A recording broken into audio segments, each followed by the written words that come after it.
Ողջույն սիրելի ընկերներ, այս հոլովակում ձեզ համար կներկայացնեմ 2026 թվականի հուլիս ամսվա հորոսկոպը ջրհոս նշանի համար։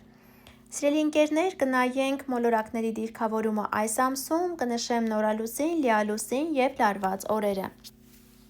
Հիշեցնեմ, որ առաջին հերթին հորոսկոպը պետք է նայել ասցենդենտի նշանով, այնուհետև արդեն արևի նշանով լրացումները կատարել։ Այսպիսով, արևը մինչև հուլիսի 22-ը կգտնվի Խեցգետի նշանում, իսկ դա համարվում է ձեր 6-րդ տունը։ Լավ ժամանակահատված է, որպեսզի ուշադրություն դարձնեք ձեր առողջությանը, ընտանի կենդանիներին, աշխատանքին, եթե վերոնշյալ թեմաների շուրջ ինչ-որ գործողություններ պետք է կատարեք, ապա բարենպաստ է։ Այնուհետև ամսի 22-ից սկսած արևը կանցնի արդեն առյուծ նշան ձեր 7-րդ տուն և կակտիվանա ձեր 7-րդ տունը, այսինքն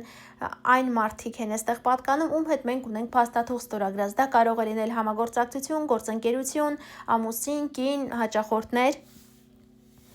Մերկուրի մոլորակը մինչև հուլիսի 23-ը կգտնվի հետընթաց դիրքով և մինչև ամսվա վերջ իր ազդեցությունը կթողնի։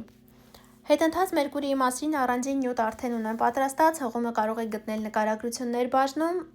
թե ինչ կբերի, ինչ փոփոխություններ կբերի և ինչ է կարելի, ինչ չի կարելի անել այս ժամանակահատվածում։ Վեներա մոլորակը մինչև հուլիսի 9-ը կգտնվի առյուծ նշանում, բերելով ձեզ հաճելի ժամանց, ինչ-որ հաճելի օրեր, կապված ձեր ամուսնու, կնոջ կամ համագործակցություն, ինչ-որ կարևոր ձեզ համար, կամ ուղղակի հաճախորդները կշատանան այս ժամանակում։ Ամսի 9-ից սկսած Վեներան կանցնի կույս նշան ձեր 8-րդ տուն, բերելով ձեզ գումար, որը դուք չեք աշխատել։ Գուցե ձեր ամուսնուց կամ կնոջից այդ գումարը լինի բանկային համակարգից, պետական համակարգից և ոչ միայն, ապահովագրական ինչ-որ գումարներ կարող են լինել։ Մարս մոլորակը ամբողջ ամսվա ընթացքում գտնվելու է երկվորյակ նշանում ձեր 5-րդ տանը։ Իսկ որտեղ Մարսը, այնտեղ մեծ էներգիա։ Հնարավոր է լինեն տարաձայնություններ կամ ձեր զուգընկերոջ հետ, կամ երեխաների հետ, խոսքը ամուսնու կնոջ չի վերաբերվում, ավելի շատ սիրեցյալին է վերաբերվում, կամ երեխաների հետ ինչ-որ տարաձայնություններ կարող են լինել, անհամաձայնություններ։ Շատ լավ ժամանակահատված է, որպեսզի սկսեք զբաղվել սպորտով, Մարսը ձեզ կտա անհրաժեշտ էներգիա։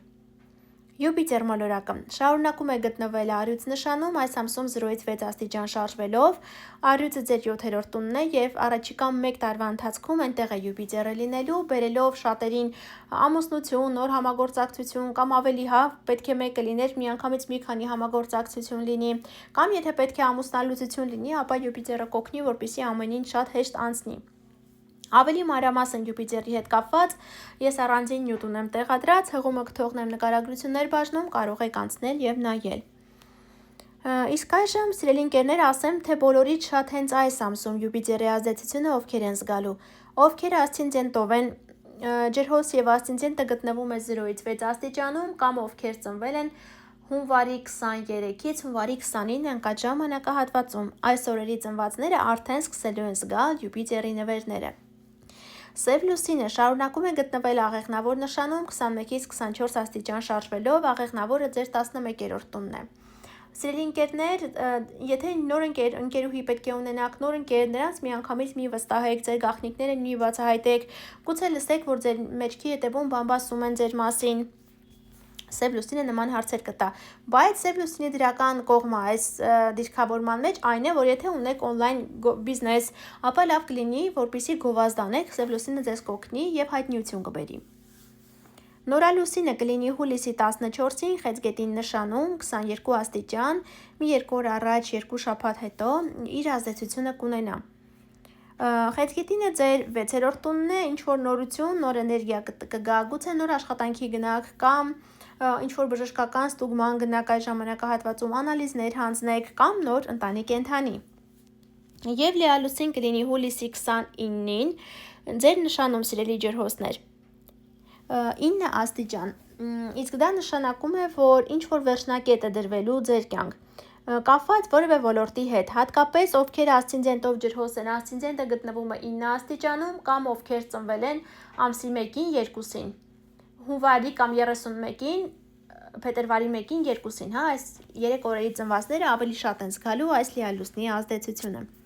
Այժմ նշեմ լարված օրերը։ Լարված են լինելու հուլիսի 3-ը, 6-ը, 13-ը, 20-ը, 26-ը և 26-ից սկսած մինչև ամսվա վերջ լարվածությունը մեծ է լինելու։ Այնպես որ զգույշ եղեք և այս օրերին ինչ-որ կարևոր գործողություններ մի իրականացրեք։ Այսքանը կապված հուլիս ամսվա հետ բաժանորդագրվեք ալիքին, որպեսզի բաց չթողնեք գալիք ամիսների կանխատեսումները։ Շուտով կհանդիպենք, ցտեսություն։